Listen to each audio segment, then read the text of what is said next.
শিরোনামটি নিয়েছি রুমিন ফারহানার টকশোতে বলা একটি কথা থেকে। আমরা এখন দেশের সমস্ত মানুষের কাছেই এটি প্রমাণিত যে ইউনূস সরকার, যেটি আসলে বেনামে ছিল জামাত এবং এনসিপির সরকার, আর ছিল আমেরিকার সরকার, আমেরিকার যে দূতাবাস, তাদের প্রেসক্রিপশনে চলা সরকার এবং তাদের প্রেসক্রিপশনে দেশের স্বার্থ জলাঞ্জলি দেওয়ার সরকার। আর জামাত এনসিপি যা করেছে সেটি হচ্ছে যে এই দেশে সকল প্রগতিশীলতা, মুক্তিযুদ্ধের চেতনা, মুক্তিযুদ্ধের স্মারক, মুক্তিযুদ্ধের দলিলপত্র, মুক্তিযুদ্ধের পক্ষের মানুষ এবং সেই সাথে আবহমান বাঙালির যে সাংস্কৃতিক উত্তরাধিকার, সেই সবগুলোর উপর আঘাত হানার যে দল, তারা হলো জামাত এবং এনসিপি। তো মানুষ যখন নির্বাচন এলো, এদের হাত থেকে রেহাই পাওয়ার জন্য বিএনপিকে বেছে নিয়েছিল। আমরা সবাই বিএনপির প্রার্থী ভালো কি খারাপ, তার গুণ আছে কি না, সেগুলো না ভেবেই দেশকে স্বাধীনতা বিরোধীর হাত থেকে রক্ষা করার জন্যে, জামাত এনসিপির হাত থেকে রক্ষা করার জন্যে বিএনপিকে ক্ষমতায় এনেছি। এইখানে মনে করিয়ে দিতে চাই যে তারেক রহমান নিশ্চয়ই জানেন কারা তাদেরকে ভোট দিয়েছে, এই দেশের কোন ধরনের মানুষ তাদেরকে ভোট দিয়েছে। তো সেই প্রসঙ্গে ঢোকার আগে এই যে কারণে, যে পটভূমিকায় আজকে আমি কথা বলতে এসেছি, সেই কথা বলাটার কারণটা আপনারা জানেন যে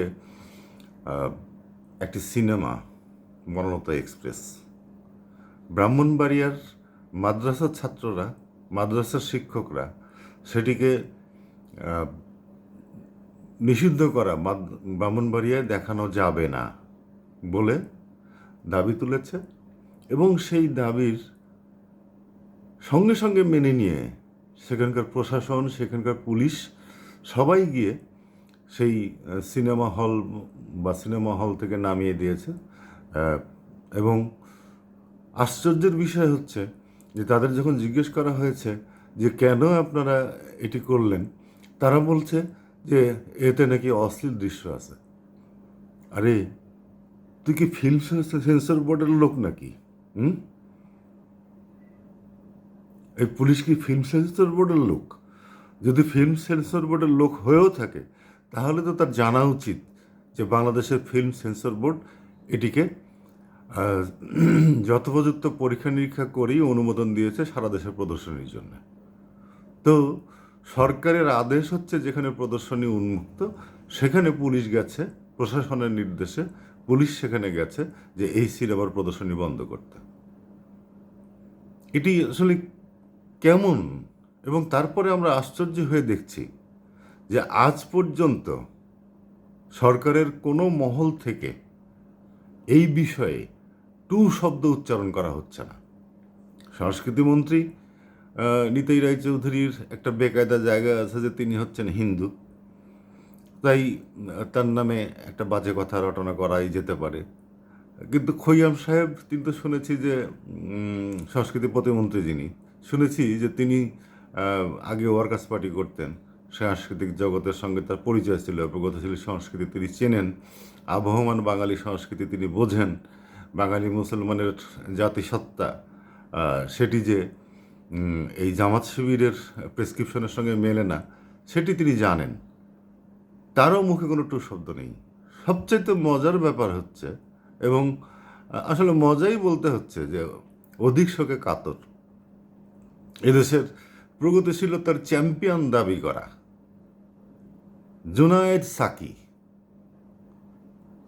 যিনি ব্রাহ্মণবাড়িয়ার এমপি এবং সরকারের মন্ত্রী, প্রতিমন্ত্রী তিনি সম্ভবত, তার মুখ থেকে একটা শব্দ এ পর্যন্ত নির্গত হয় নাই।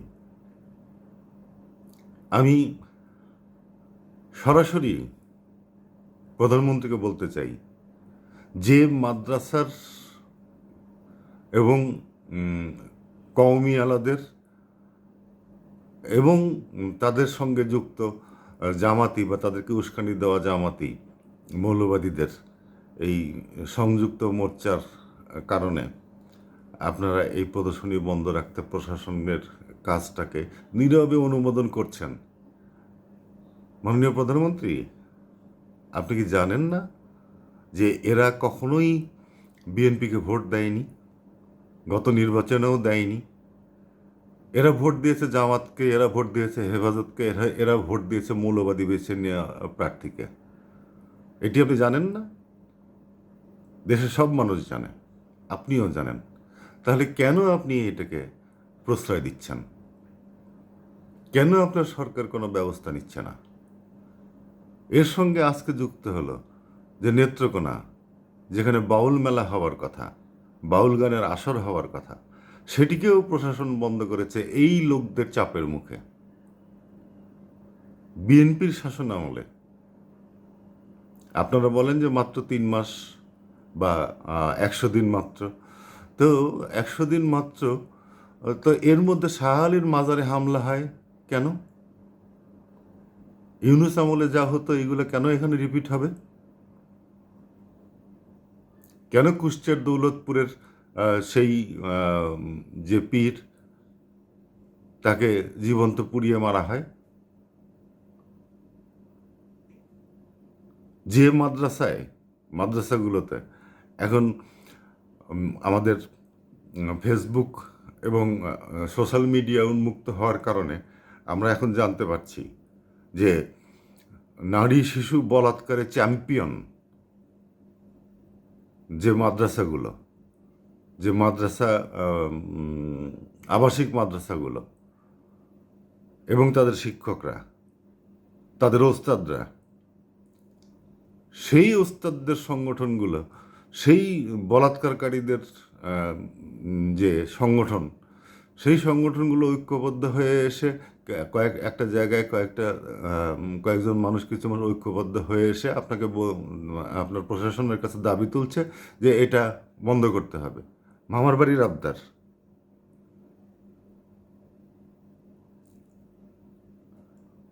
আর সেই আবদার আপনারা মেনে নিয়ে চুপচাপ থাকছেন। আপনি কি মনে করেন, বা আপনারা কি মনে করেন যে বিএনপির এই সরকার কি মনে করেন যে এরা শেখ হাসিনা যেমন মনে করতেন যে ওদেরকে সন্তুষ্ট করলেই তার গদি নিষ্কণ্টক থাকবে? আপনি কি সেরকম কিছু ভাবেন?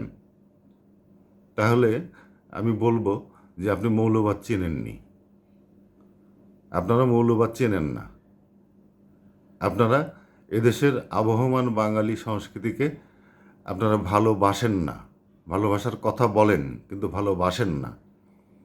একটা সিনেমা, এটি তেমন কোনো বড় ঘটনা নয়, কিন্তু এই প্রেক্ষাপটে এটা অনেক বড় ঘটনা। এটি কয়েকদিনের মধ্যে চাপা পড়ে যাবে না, এটি হিসেবে থাকবে। মনে রাখা হবে যে স্বাধীনতার সপক্ষের, মুক্তিযুদ্ধের সপক্ষের মানুষদের ভোটে আপনারা যে এই যে যাকে বলা হয় বাঁধভাঙা জোয়ারের মতো বিজয় পেয়েছেন, সেই বিজয়ের যারা কুশীলব, সেই বিজয়ের যারা নেপথ্য কারিগর, সেই বিজয়ের যারা আড়াল থেকে কাজ করা কর্মী, যারা ভোট নিজেরা দিয়েছেন এবং ভোট এনে দিয়েছেন, সেই মানুষদের প্রত্যাশার সঙ্গে আপনারা তাল মিলাতে পারছেন না। এগুলো সবই কিন্তু আজকে ক্ষমতার নতুন অবস্থায় আপনারা হানিমুন পিরিয়ডে আছেন। এটি আপনারা হয়তো এখন ধর্তব্যের মধ্যে নিচ্ছেন না, কিন্তু এগুলো সব জমা হতে থাকে হিসাবের খাতায়। তাই আমরা তো প্রতিরোধ করতে গেলে হয়তো মরতে হবে, হয়তো আবার মার খেতে হবে। তো সেই জায়গাটা, যেমন ওরা যখন জাতীয় সঙ্গীতের বিরোধিতা করেছে, সে সময় আমরা সারা দেশে জাতীয় সঙ্গীত গেয়েছি উন্মুক্ত জায়গায়। ওরা পুড়িয়ে দিয়েছে, ওরা উদীচি পুড়িয়েছে, ওরা ছায়ানট পুড়িয়েছে, ওরা তো 2 পত্রিকা অফিসও পুড়িয়েছে। কিন্তু মানুষ কি সেই পণ্য দেখে ঘরের মধ্যে ঢুকে যায়নি, তাদেরকে বিদায় করেছে ভোটের মাধ্যমে। সেই ভোট আপনাদের কাছে জমা। আপনারা সেই ভোটের